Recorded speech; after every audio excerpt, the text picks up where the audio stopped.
শুক্রবারে আমি এত বিপদে পড়ি, চাচার আগে টেবিলে রেখেছি, চাচা খেলতে চলে গেছে, ফোন ধরে না। আমি আল্লাহ সময় নেই, কি করি। এরপরে বোর বুলে রাখেছি, যার সময় ভাড়া দিবা, সে অন্য কাজে ব্যস্ত, তার মনে নেই টাকা।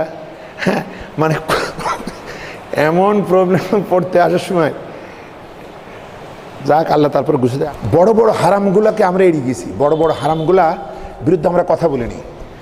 আমরা দাড়ি টুপি নিয়ে যেভাবে সোচ্চার, বা আলেমদের টাকা নিয়ে যে সোচ্চার, নায়িকারা কত টাকা নেই এটা নিয়ে কেউ কথা বলে না।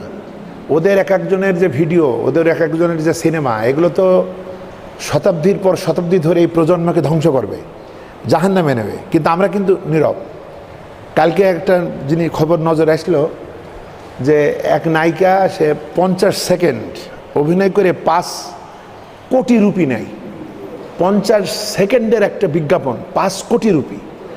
আর সেখানে কোনো কথা নেই, কোনো ফতোয়া নেই, কোনো কিছু নেই। তার নিজস্ব জেট বিমান আছে, আর আমরা একটা অটো খুঁজে পাচ্ছি না।